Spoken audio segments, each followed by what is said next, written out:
Sir இப்போ தான் ஒரு ப்ரொடியூசர் செட் பண்ணிகிட்டு இருக்கேன் அப்படின்னு. உனக்கு மட்டும் எப்படியா வச்சுக்கிறாங்க கரெக்டாக. சார் பார்த்தீங்களா சார் படம்னார். போய் ஏதாவது சும்மா அப்படி பண்ணிட்டு எனக்கு என்னென்னா சினிமாவில் வாய்ப்புகள் வந்து எப்போவாது இதே கோடம்பாக்கத்தில் லட்சம் பேர் தெரியுறான் வாய்ப்பு கிடைக்காம. இப்போ வாய்ப்பை சரியாக பயன்படுத்த வேண்டிய பொறுப்பு இயக்குனருக்கு இருக்குது. அப்போ சிகரெட்டு காசு இல்லைன்னா என்ன செய்வேன்னா அப்படி பீரோவில் சில்லறை போட்டுன்னு இருக்கும் அப்படின்னு ஒன்று எடுத்துகிட்டு கிளம்பிடுவேன் நான். அது ஒரு 25 ரூபா 4 நாவாக இருக்கும். கொண்டு போய் 4 நாவாக கொடுத்து கிங் சைஸ் தான் வாங்கி குடிக்கிறது. திருடின காசுலேயே கிங் சைஸு. இப்போ அதையும் யோசிக்கிறேன் நான். இப்போ அந்த நண்பர்கிட்ட போய் சொல்லணும், அப்போ உங்கள் கடையில் நான் சில்லறை காசு திருடி இருக்கேன். வீட்டில் கூட திருடி இருப்போம்னு வச்சுக்கோங்களேன். வீட்டில் திருடுறதெல்லாம் கணக்கில் வைக்க முடியாது, அது நம்ம வீடு. அப்போ காஸ்டியூம் பர்ச்சேஸ் போகும்போது நம்ம கூட இருக்கவங்க இருப்பாங்கள்ல, நம்ம சும்மா இருந்தால் கூட இருப்பாங்கள்ல அப்படின்னு ஒரு சட்டையை பார்த்தோம்னா, சார் எடுத்துங்க சார், இப்போ என்ன சார் அப்படியே கம்பெனி கணக்கில் போயிடும், யார் சார் பார்க்க போகிறோம் அப்படின்னு சொல்லி இந்த மாதிரி ஒரு 2 சட்டையை எடுத்துட்டேன் நான். மறக்காம நியூஸ் பேஸ்க்கு சப்ஸ்கிரைப் பண்ணி பெல் ஐகானை பிரஸ் பண்ணுங்க. அரங்கத்தில் இருக்கும் அனைவருக்கும் இறைவன் புறத்திலிருந்து சாந்தியும் சமாதானம் உண்டாகட்டும். நந்தா பெரியசாமி அவரை இயக்குனராக எனக்கு தெரிகிறதுக்கு முன்னாடியே அவங்க அண்ணன் எனக்கு பழக்கம் மதுரையில். அவருடைய தம்பி தான் நந்தா பெரியசாமின்னு எனக்கு தெரியாது. ஸோ நந்தா பெரியசாமியை முதல்ல சந்தித்தது வந்து இந்த கலசா டப்பிங் தியேட்டரில் நான் ஒரு படம் ஒர்க் பண்ணிகிட்டு இருந்தேன். கீழே யுவன் சங்கர் ராஜா கூட. நந்தா பெரியசாமி மேலே கல்லூரியின் கதை மிக்சிங்கில் இருந்தார். மிக்சிங்கில் இருந்தவர் கீழே வந்து யுவன்கிட்ட பேசிட்டு போகும்போது, சார் நீங்கள் மேலே வந்து பாருங்கள் அப்படின்னாரு. மேலே போய் பார்த்தேன். அந்த இன்ட்ரோல் பிளாக் சீக்வன்ஸு காமிச்சார். அது ஒரு ரெயின் எஃபெக்ட் தான், ரொம்ப பிரமாதமாக இருந்துச்சு. எஃபெக்ட்ஸ்லாம் போட்டு நல்லா இருக்குது. ஷார்ட்ஸ் எல்லாம் ரொம்ப நல்லா இருந்தது. அந்த காலேஜு டவரு, அந்த டாப் ஆங்கிள் அதெல்லாம் ரொம்ப இன்ட்ரெஸ்டிங்காக இருந்தது. டேக்கிங்ஸே ரொம்ப இன்ட்ரெஸ்டாக இருந்துச்சு. அப்புறம் படம் முடியுமா, அந்த படம் ரிலீஸ்க்கு முன்னாலே வந்து அந்த படத்தை பற்றின டாக் கொஞ்சம் அதிகம் இருந்தது. ஒரு புது டைரக்டர் நல்லா வந்திருக்காரு, நல்ல படமாக இருக்குது அப்படின்னு சொல்லி. அப்போ நான் வந்து நந்தாவை கூப்பிட்டு என்னுடைய கம்பெனிக்கு ஒரு படம் பண்ணி கொடுங்கன்னு ஒரு 1 லட்ச ரூபா அட்வான்ஸ் கொடுத்தேன். அந்த கதையை பின்னாடி சொல்கிறேன். 2 லட்சமா ஞாபகம் இல்லை, நேர்மையாக சொல்கிறாரு. ஆனால் படம் தான் பண்ணி கொடுக்கல.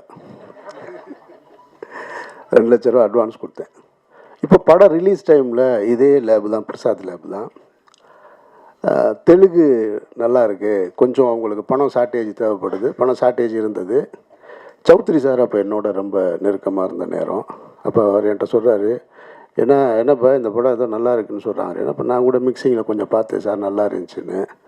சார் அப்போ நீ போய் தெலுங்கு வாங்கிறியா, அவர் என்ன வேலை சொல்கிறாங்களோ சொல்லிவிட்டு வாங்கிருங்கன்னு. இப்போ நான் வந்து இங்கே நின்றுட்டுருக்கேன் அவருக்காக. வந்து நின்று என்ன நந்தா இருக்கார், ஆர்யா இருக்கார் இங்கே, அவரும் நின்றுட்டுருக்காரு ரிலீஸுக்கு. எல்லாருமே நிற்கிறாங்க. அப்போ நான் கேட்குறேன் நந்தாவை கூப்பிட்டு, பணம் ஏதாவது ஷார்ட்டேஜ்னா, சௌத்ரி சார் பணம் கொடுத்துருக்காரு, அது செக்கு கொடுத்துருக்காரு, ஐயா போய் வர சொல்லியிருக்காரு, எதுனாலும் கொடுத்துக்கலாம் அப்படின்னு, நீங்கள் யோசிக்காதீங்க கொடுத்துருங்க அப்படின்னு. அவர் தம்பிராமையா அண்ணன் சொன்னது மாதிரி அவர் அப்படி தான் பேசுவார். அப்படியா சார் சொல்லிடுங்களா சார், நான் அது என்ன அவங்க ப்ரொடியூசர் பேசிகிட்டு இருக்காங்க சார், நான் பார்த்துக்கலாம் சார். என்ன நடிக்கிறானா இல்லை உண்மையாக இப்போ வரைக்கும் அப்படி தான். இதே மீட்டரில் அந்த விரலை வேறு இப்படி வச்சுக்கிடுவார். அவர் இப்படி தான் பேசுவார். அப்போ எனக்கு என்னென்னா, ஒரு பெரிய ப்ரொடியூசரு தெலுங்கில், அப்போ ஒரு சௌத்ரி சார் சூப்பர் குட்டில் தெலுங்கில் ரீமேக் பண்ணிக்கிட்டு இருந்த டைம், நிறைய படங்கள் பண்ணிக்கிட்டு இருந்தாங்க. கொடுக்க வேண்டிய நான் நந்தான்னு. அப்புறம் அவர் தெரில. அப்புறம் நான் கொஞ்ச நேரம் நின்று பார்த்துட்டு, நமக்கு ரொம்ப நேரம் நிற்கிறதுக்கு வேலைக்கு ஆகாது, நான் கிளம்பிட்டேன். அப்புறம் படம் ரிலீஸ் ஆயிடுச்சு. வழக்கம் போல் தான் நம்ம ஒரு பெரிய எதிர்பார்ப்போடு இருக்கும் பொழுது அந்த எதிர்பார்ப்பு கம்மியாகும் பொழுது அங்கேருந்து இதுக்கு இடையில் ஒரு சத்தியம் தேட்டரில் ஒரு படம் பார்க்க போயிருக்கேன். அப்போ அங்கே பார்த்து என்னை இன்ட்ரோவில் பார்த்துருக்காரு நந்தா. பார்க்குறாரு. பார்த்துட்டு, சார் ரிலீஸ் ஆகலை இன்னும் சார், நான் உங்களை விசாரித்தேன் வெளியில், எல்லோரும் நல்ல விதமாக தான் சார் சொல்கிறாங்க அப்படின்னாரு. என்ன கை நீட்டி அட்வான்ஸ் வாங்கிட்டு நல்ல விதமாக தான் சொல்கிறாங்கன்னா, இப்போ என்ன நினச்சி வாங்கினேன் நீ வாங்கும்போது? சரி சரி நான் நினச்சி சிரிச்சுக்கிட்டேன், சரி மதுரைக்காரங்க அப்படி தானே இருப்பாங்க அப்படின்ட்டு. அப்புறம் அதுக்கப்புறமா வந்து அந்த படம் எதிர்பார்த்த ஒரு வெற்றியை பெறலை. ஆனால் ஒரு அடையாள படமாக இருந்துச்சு. பாட்டு நல்லா இருந்தது, ஆர்யா நல்லா இருந்தார், டேக்கிங்ஸ் நல்லா இருந்தது. அப்புறம் நான் வந்து இந்த யோகியை தொடங்கும்போது, சுப்பிரமணிய சிவா என் கூட சேர்ந்து யோகியை தொடங்கும்போது நந்தா தான் என் கூட வந்து இருந்து அந்த படத்துக்கு முழுக்க முழுக்க கோ டைரக்டராக ஒர்க் பண்ணார் யோகியில். ஆனால் அப்போ சொன்னார், சார் இந்த படம் வேணாம் சார் உங்களுக்கு அப்படின்னாரு. நான் சொன்னேன் இல்லைன்னு. 2 பேர் தான் எனக்கு அந்த படம் வேணான்னு சொன்னது. ஒன்று பொன்வண்ணன் சார் சொன்னார், இன்னொன்று நந்தா சொன்னாங்க. நான் சரி இல்லை கமிட் பண்ணிட்டேன் நான் சுப்பிரமணிய சிவாவுக்கு. பிக் பின்னு ஒரு மலையாள படத்தை ரீமேக் ரைட்ஸ் வாங்கி பண்ணுறதா இருந்தோம். அதை எடுக்கலான்னு சொல்லி எடுக்கும்போது இல்லை வேணாம் இன்னொரு கதை பண்ணலான்னு சொல்லிட்டு நான் கனி எல்லாம் போய் உட்காந்து மதுரையில் பாண்டியன் ஹோட்டலில் உட்காந்து ஒரு அருமையான ஒரு ஸ்கிரிப்ட் கனி அடிக்கடி சொல்லுவான், அந்த படத்தை எடுக்காமல் விட்டீங்களேண்ணே நீங்கன்னு. ஒரு நல்ல கதையை எல்லாம் எடுத்து முடிச்சுட்டு எழுதி முடிச்சுட்டு சாங்லாம் கம்போஸ் பண்ணியாச்சு. முடிச்சுட்டு வரும்போது சுப்பிரமணிய சிவா திருப்பி வந்து அண்ணே இந்த வேற ஒரு படம் பண்ணுவோம்னு ஆரம்பித்தார். சாங்கெல்லாம் கம்போஸ் பண்ணியாச்சு, இப்போ வந்து இதுன்னு அப்படி மாறினது தான் அந்த யோகி. அப்போ சொன்னார், பொன்வனனும் சொன்னார் வேணான்னாரு, நந்தாவும் வேணான்னாரு. ஆரம்பிச்சிட்டோம், சரி ஒரு டைரக்டரை கமிட் பண்ணிட்டோம், அனௌன்ஸ் பண்ணியாச்சு, நிறுத்த வேணான்னு அப்படி எடுத்தோம். அதில் நடிச்சிருப்பார் நந்தாவில், இது யோகியில் நந்தா நடிச்சிருப்பார். இப்படி தான் நந்தாவுடைய எனக்கு ஒவ்வொரு படம் பண்ணும்போதும் ஆனால் அவர் முயற்சியிலே இருப்பார், எதையாவது புதுசாக பண்ணணும்னா அப்புறம் சார் இந்த தடவை விட மாட்டேன் சார், இந்த தடவை பாருங்கள் வேறு படம் பண்ணுறேன் பாரு அப்படின்னு மாற்றி யோசின்னு ஒரு படம். அப்புறம் மாற்றி யோசின்னு படம் பண்ணார் பயங்கரமாக. ரொம்ப ஆனால் நம்பிக்கையோடு தான் பேசுவார் ஒவ்வொரு படத்தையும். அப்புறம் நான் படம் பார்த்துட்டு ஐயா டைட்டிலை மட்டும் மாற்றி யோசிச்சிருக்க, படம் கொஞ்சமாவது மாற்றி யோசிக்க மாட்டியாங்க நீ, என்ன நீ இப்படி பண்ணுற.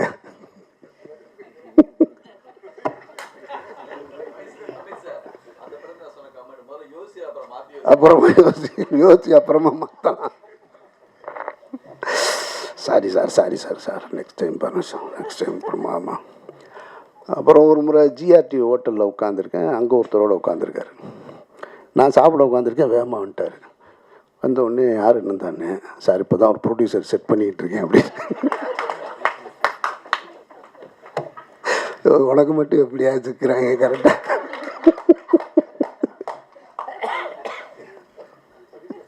அவர்கிட்ட என்ன சொல்லிட்டு வந்தாருன்னு தெரியாது, என்னைய பார்க்க. அவர்கிட்ட போய் உட்காந்து அவர் ஒன்றே என்கிட்ட கேட்டார். அவர் ஒன்று என்னை பார்த்த உடனே சார் அமீர் சார்னா சார் வணக்கம் சார், பேசிகிட்டு இருக்கேன் சார், நாங்கள் எப்படியும் பண்ணிடுவோம் சார்னாரு. சரி ரைட்டு. இப்படி ஒவ்வொரு படம் பண்ணும்போது அப்போ நான் சொல்லுவேன், படம் முடிஞ்சதுக்கப்புறம் சார் பார்த்தீங்களா சார் படம்னார். பையா ஏதாவது சும்மா அப்படி பண்ணிட்டு. எனக்கு என்னென்னா சினிமாவில் வாய்ப்புகள் வந்து எப்போவாது, இதே கோடம்பாக்கத்தில் 1,00,000 பேர் தெரிகிறான் வாய்ப்பு கிடைக்காம. இப்போ வாய்ப்பை சரியாக பயன்படுத்த வேண்டிய பொறுப்பு இயக்குனருக்கு இருக்குது. ஒரு முதலாளி பணத்தை எங்கேருந்து வேணாலும் எடுத்துகிட்டு வந்துடுறாரு. ஒரு தடவை மிஸ் ஆகலாம், 2 தடவை மிஸ் ஆகும், ஒவ்வொரு தடவைமா உனக்கு மிஸ் ஆகும் அப்படின்னா இல்லை சார் எங்கேயோ ஒரு ராங் கால்குலேஷன், அது இந்த தடவை சரியாக இந்த தடவை. அப்புறம் இப்போ இந்த ஹிந்தி படம், ஹிந்திக்கு ஸ்கிரிப்ட் எழுதினார், அடுத்த கட்டத்துக்கு போயிட்டார். ஆனால் என்னென்னா நந்தா கிட்ட அந்த உழைப்பு, அந்த முயற்சி, அந்த தேடுதல் இருந்துக்கிட்டே இருந்தது. அது நான் கனிக்கிட்ட பார்த்துருக்கேன். கனியை தொடக்கத்துலேருந்து எனக்கு தெரியும். அவனுடைய தேடுதல், அவனுடைய பர்த்திவீரன் ஷூட்டிங்லாம் திட்டு வாங்கிட்டு கோச்சிட்டு வந்துட்டான், காய்ச்சல் வந்துருச்சு அவனுக்கு. அப்புறமா திரும்ப வந்து அந்த ஈகோலாம் பார்க்காம திரும்ப தேடிக்கிட்டே இருப்போம், ஏதாவது ஒரு வேலை செஞ்சுக்கிட்டே இருப்போம். அது நந்தாக்கிட்ட இருந்தது. அப்புறம் இப்போ இந்த படம் இப்போ சொன்னார் சார், இந்த மாதிரி இப்போது சார் நீங்கள் விரும்புகிற மாதிரி ஒரு படம் எடுத்திருக்கேன் சார், நீங்கள் கண்டிப்பாக இந்த தடவை உங்களுக்கு பிடிக்கும், நான் உங்களுக்கு காட்டுறேன் சார். எத்தனை தடவை தான் என்னை ஏமாற்றுவேன்னு தெரில அப்படின்னு நினச்சி தான் அந்த படம் போய் பார்த்தேன். படம் உண்மையிலே படம் எனக்கு ரொம்ப நெருக்கமாக இருந்தது, பிடிச்சிருந்தது. இந்த படம் பார்த்துட்டு அழுதுன்னு சொன்னதில் பாதி உண்மை, பாதி வந்து அது கொஞ்சம் தூக்க கலக்கம் வேறு இருந்தது. அதனால் லேசாக கண்ணு கலங்கிருந்துச்சு. அதில் நந்தாவோட புத்திசாலித்தனம் என்னென்னா, படம் பார்த்து வெளியே வரும்போது ஒருத்தர் வீடியோ எடுத்துக்கிட்டே இருக்கார் ரெடியா. நம்ம அப்படியே கண்ணில் லேசாக அப்படியே கலங்கி வந்தோடனே சார் அழுதுட்டீங்கல்ல.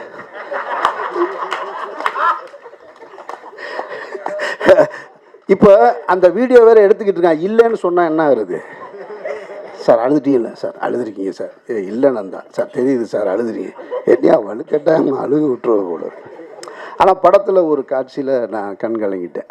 அது இந்த குழந்தை, 2வது குழந்தை ஒரு கட்டத்தில் பேசும். அந்த இடத்துல கண் கலங்கிட்டேன். படமும் இறுதி அந்த இது வந்து எனக்கு ரொம்ப, மொத்தத்தில் படம் வந்து எனக்கு ரொம்ப நெருக்கமான பிடிச்ச படமாக, இப்படி ஒரு படத்தை எடுக்கணும்னு நான் ஆசைப்பட்டுக்கிட்டு இருந்தேன். நந்தா கரெக்டாக அந்த படத்தை செஞ்சுருக்காரு. அது அவங்க குடும்பத்தாருக்கு நான் சொல்லுவேன். அந்த இடத்த ரீச் பண்ணிட்டு இந்த படம் எவ்வளோ பெரிய வெற்றி அடையும், எவ்வளோ வசூல் கொடுக்கும், அதெல்லாம் நம்ம கையில் இல்லவே இல்லை. அதெல்லாம் நம்ம பார்க்க வேண்டியதே இல்லை. வெற்றி அடையுது, அதுவும் தேவையில்லை. நாம் நினச்ச ஒரு இடத்த அடையிறோமா, நான் நினச்ச வேலையை செய்கிறோமா, அந்த பொருள் மற்றவங்களுக்கு திருப்தியாக இருக்கா, அப்படித்தான் நான் பார்ப்பேன் படத்தை. அந்த அளவுக்கு ஒரு தகுதியான படமாக இங்கே இதுக்கு முன்னாடி இயக்குநர்கள் பேசுனதெல்லாம் சொன்னால், விக்ரமன் சார் சொன்னது போல் வாழைக்கு பிறகு ரொம்ப மனதிற்கு நெருக்கமான படம் திருமாணிக்கம்னு சொன்னால் அது மிகையாக. லப்பர் பந்து பார்த்தா, லப்பர் பந்து கம்ப்ளீட் கமர்ஷியல், அது நான் ரொம்ப ரசித்து பார்த்த படம். ஆனால் மனசுக்கு ரொம்ப நெருக்கமாக இருந்தது வாழைக்கு பிறகு இந்த படத்தை தான் நான் பார்க்குறேன். படத்தில் இருக்கிற கதை, அந்த வடிவுகரசி அம்மா இந்த மொத்த கதையும் சொல்லிட்டாங்க.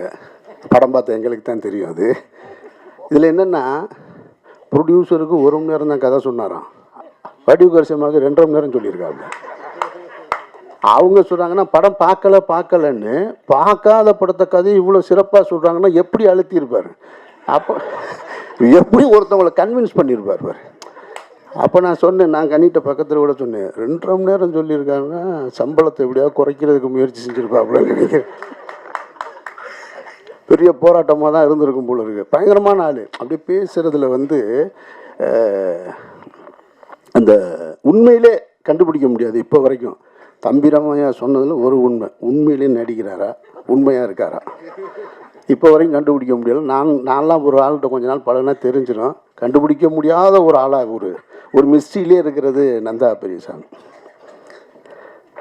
ஸோ அந்த படத்தோட கதை வந்து ரொம்ப சாதாரண விஷயந்தான். அறத்தோடு வாழ்கிறது, ஒரு மனிதன் நேர்மையாக வாழ்கிறதுன்றது, மனிதன்கிட்ட நேர்மையாக இருக்கணும்.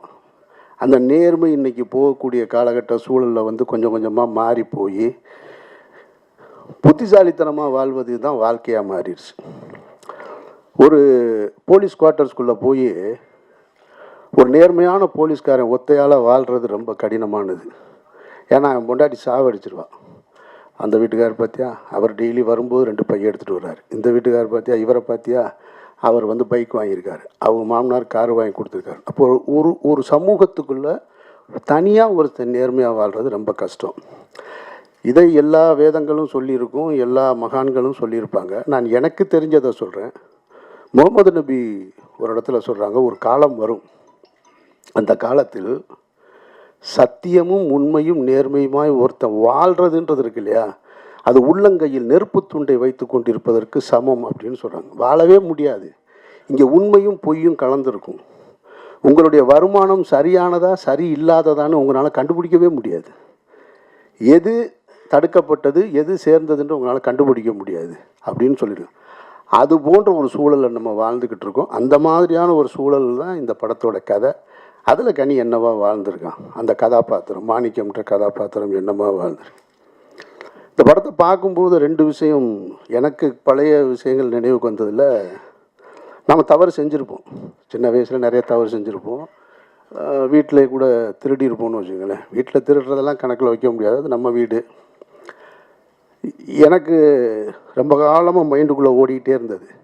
நான் சேது படத்தில் வந்து உதவி இயக்குனராக இருக்கும் பொழுது கந்தசாமி தான் தயாரிப்பாளர். இந்த காஸ்டியூம் பர்ச்சேஸுக்கெலாம் நான் போவேன். நான் அவர் வந்து கொஞ்சம் காசு கம்மியாக தான் கொடுப்பாரு. ரொம்ப நிறையா செலவு பண்ணுற தயாரிப்பாளர் கிடையாது. அப்போ காஸ்டியூம் பர்ச்சேஸ் போகும்போது நம்ம கூட இருக்கவங்க இருப்பாங்கள்ல, நம்ம சும்மா தான் கூட இருப்பான்ல அப்படின்னு ஒரு சட்டையை பார்த்தோம்னா, சார் எடுத்துங்க சார், இப்போ என்ன சார் அப்படியே கம்பெனி கணக்கில் போயிடும், யார் சார் பார்க்க போகிறோம் அப்படின்னு சொல்லி இந்த மாதிரி ஒரு 2 சட்டையை எடுத்துட்டேன் நான். இப்போ இந்த படம் பார்த்தோன்னே கந்தசாமி அவனை பார்த்து அந்த சட்டைக்கான காசை கொடுக்கணும்னு தோணிடுச்சு. இது எப்படி கொடுக்காம போகிறது அப்படின்ற ஒரு இதை கொஞ்ச நாளாக மனசில் வச்சுருந்தேன் கொடுப்போம்னு. அப்புறம் இன்னொரு புத்தி ஒன்று சொல்லும்ல, இவர் சம்பளமே கொடுக்கல, இவர் அதனால் நான் கழிச்சுக்கலாம் அப்படின்னு நம்மளை நாமளே தேத்திக்கிடுவோம் இல்லையா? அதுதான் அனன்யா கதாபாத்திரமாக இருக்குது. அதாவது ரெண்டுமா இருந்து கத்தி மேலே நடக்கிற மாதிரி. இப்போ கந்தசாமி அவனை பார்த்து 2 சட்டை இப்போல்லாம் 20 சட்டை 20 வேஷ்டி எடுத்து அவர் கையில் கொடுத்துட்டு மன்னிச்சிருங்கன்னு கேட்கணும் போல இருக்குது. அப்போ படம் பார்த்த உடனே அந்த தாக்கத்தை ஏற்படுத்துது. அதே போல் என்னுடைய கல்லூரி காலம் முடிஞ்ச உடனே என்னுடைய நண்பர் ஒருத்தருடைய கடையில் எனக்கு வேலை கொடுத்தார். ரொம்ப நெருங்கின நண்பர். அவர் பேர் வந்து தாளமுத்து. அப்போது சிகரெட்டுக்கு காசு வேணும் இல்லையா?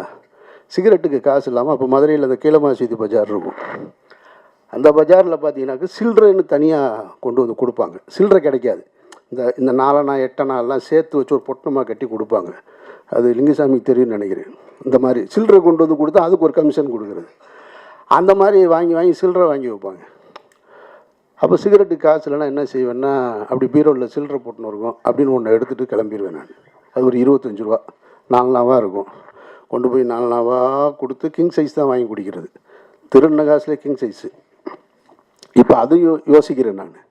இப்போ அந்த நண்பர்கிட்ட போய் சொல்லணும், அப்போ அவங்க கடையில் நான் சில்லறை காசு திருடி இருக்கேன், சத்தியமாக அவங்ககிட்ட நான் திருப்பி கொடுத்துட்டு இல்லைன்னா மன்னிக்கவாது செய், 2ல் ஏதாவது ஒன்று அப்படின்னு. இப்போ நான் இதை ஏன் பொது இடத்துல சொன்னால், இது 2யுமே அவங்க பார்க்கணும். அதனால தான் இந்த படத்தை பார்த்துட்டு நான் தனியாக அவங்கக்கிட்ட போய் சொல்லியிருக்கேன். எனக்கு இந்த இடத்துல சொல்கிறது சரின்னு தோணுது எனக்கு. அதனால தான் நான் இந்த இடத்துல சொல்கிறேன். அப்போ ஒரு மனிதன் தன்னை உணரணும், என்னவா வாழணும். வறுமையில் நேர்மையாக வாழ்கிறது இருக்குல்ல, அதுதான் இருக்கிறதுலே கஷ்டம். அப்படி வாழ சொல்லி கொடுக்குற படம் தான் இந்த படம். அது அப்புறம் வடிவுக்கரசி அம்மா அவங்கள நான் வந்து ஒரு 82 83 காலகட்டத்தில் சிகப்பு ரோஜாக்கள் பார்த்தேன் மதுரை சக்தி தேட்டரில். கமலஹாசன் ரசிகர், அதனால் நாங்கள் போய் உட்காந்துருவோம். நமக்கு என்னென்னா, இப்போ சின்ன வயசுலேருந்து கமலஹாசனை ரசிப்போம். ஆப்போசிட்டில் இருக்க ஹீரோயினே பிடிக்காது, கமலஹாசனை மட்டும்தான் ரசிக்கணும். அதில் உங்களுக்கு தெரியும் ரசிகர்கள்லாம் படத்தில் திரைப்படங்களில் வில்லன் வந்து ஹீரோவை ரஜினி சாரையோ கமலஹாசனையோ திட்டினா இங்கே கீழே இருந்து ஆடியன்ஸ் பூரா திட்டுவோம் நாங்கள் அந்த சின்ன வயசில். அது மாதிரி அவங்களுக்கு அதான் முதல் படம்னு நினைக்கிறேன் நான். ஒரு ரோஸ் கலரு ஒரு சில்க் ட்ரெஸ் மாதிரி போட்டிருப்பாங்க. ஃபஸ்ட்டு இன்ட்ரோடக்ஷன் ஷாட்டு, இன்டர்வியூக்கு வந்திருப்பாங்க. கமலஹாசன் சாரை ஒரு பொருட்டாகவே மதிக்காமல் அப்படி உட்காந்துருக்கு ஒரு கேரக்டர். எனக்கு இப்படி பார்ப்போம், யார் இந்த பொம்பளை, என்ன தனாவட்டு தலைவர் முன்னாடி இப்படி உட்காந்துக்கிட்டு அதில் சிகரெட்டு அப்படிம்பாரு அப்படின்னு அவர் சிகரெட்டுன்னு கேட்ட உடனே டக்குன்னு வாங்கிட்டு அப்படியே. அதுக்கப்புறம் பார்த்தா முதல் மரியாதையில் சிவாஜி சாரை அவ்வளவு அப்படி போகிற போக்கில் கையில் தள்ளுறது இருக்கு இல்லையா, அப்படி நடித்த ஒரே ஆர்டிஸ்ட் அவங்க. மிரண்டு போனேன். இந்த 2 படம் 2 ஆளுமைகளை. காலம் சினிமாவும் எவ்வளோ விசித்திரமானது பாருங்கள். அந்த படத்தை எடுத்த 2 படத்தையும் எடுத்த பாரதி ராஜா சார் இந்த படத்தில் அவங்களுக்கு ஜோடி அவங்க நடிச்சிருக்காங்க. நான் அப்படியே இதை பார்க்கும்போது எனக்கு அதெல்லாம் ஞாபகம் வந்துச்சு. சார் சினிமா எவ்வளோ, இந்த ஆர்ட் எவ்வளவு நம்மளை கொண்டு வந்து எப்படிலாம் கொண்டு வந்து மாற்றி கொண்டு வந்து நிறுத்துதுன்னு. ஸோ அதனால் அவங்க சொன்ன மாதிரி ரவிமரியா சொன்ன வார்த்தை ரொம்ப உண்மை.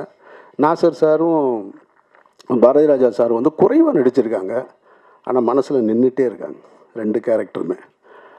Bharathi Raja sir ultimate, பிரமாதப்படுத்திட்டார். அவருடைய தவிப்பு உண்மையை சொல்லணும்னா, அவர் இயல்பாக மேக்கப் இல்லாமல் இருக்கார். இல்லைன்னா ஒரு ஜீன்ஸ் பேண்ட்டு போட்டு ஒரு ஜர்க்கினை போட்டு ஒரு டிஷர்ட்டை போட்டு இருப்பார் இல்லையா. இதுதான் பாரதி ராஜா சார். அவ்வளவு இயல்பாக பாரதி ராஜா சார் நல்லா நடிப்பார்னு எனக்கு தெரியும். அவருடைய குற்றப்பரம்பரை கதையை வந்து எடுக்கிறதுக்காக என்கிட்ட அவர் வந்து தாத்தா நான் பேரன் இதை நடிக்கிறதுக்காக என்கிட்ட நடித்து காமிச்சார் ஆஃபீஸில் உட்காந்து. மிரண்டு போயிட்டேன் நான் அவர் நடித்து காமிச்சதை பார்த்து.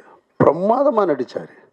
அந்த பேக்காமன்னு ஒரு கேரக்டர் இதில் வந்து வாழ்ந்துட்டார். ரொம்ப சின்ன கதாபாத்திரம், அந்த தவிப்பு அந்த ஏக்கம் அதெல்லாம் பிரமாதப்படுத்திட்டாங்க.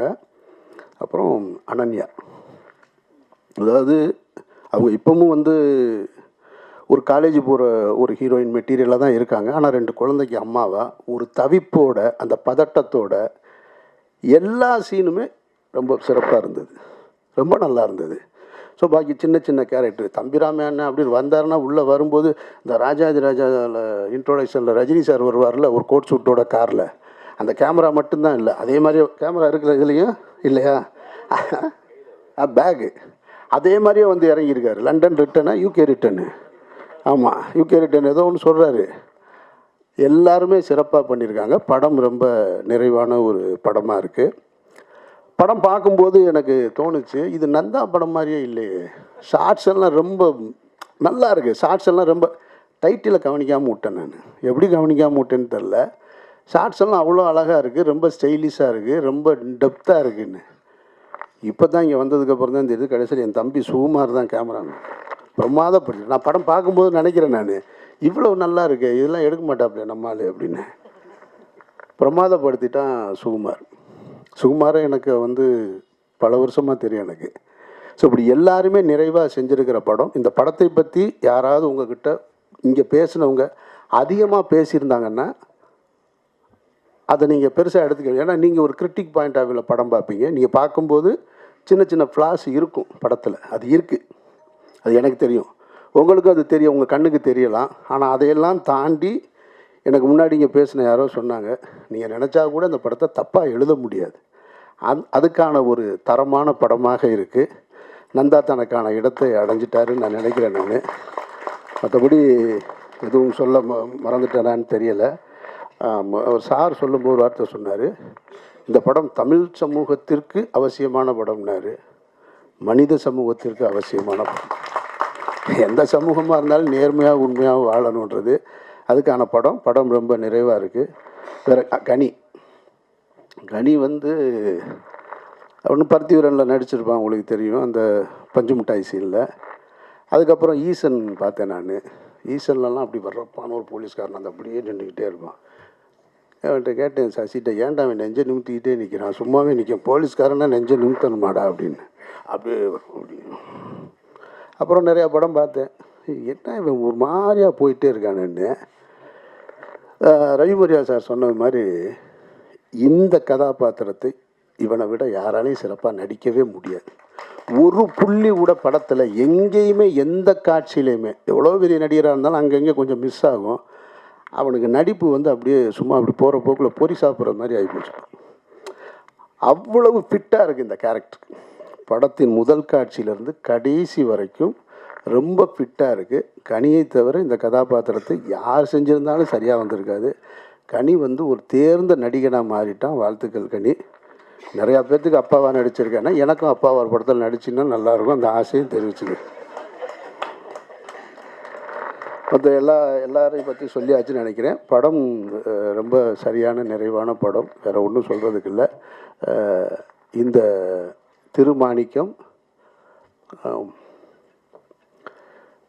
கரெக்டு தான். அது அந்த ஒரு டைட்டில் இருக்கு இல்லையா, அந்த திருன்ற டைட்டில், அது மரியாதைக்குரிய ஒரு சொல் இருக்கு இல்லையா, அது மரியாதைக்குரிய சொல், மரியாதைக்குரிய படத்தில் வந்து சேர்ந்துருக்கு நந்தா. வாழ்த்துக்கள். இவ்வளோ நேரம் காத்திருந்த எல்லோருக்கும் உங்களுக்கு என்னுடைய நெஞ்சார்ந்த நன்றிகள். நன்றி. மறக்காம நியூஸ் பேஸ்க்கு சப்ஸ்கிரைப் பண்ணி பெல் ஐக்கானை பிரஸ் பண்ணுங்க.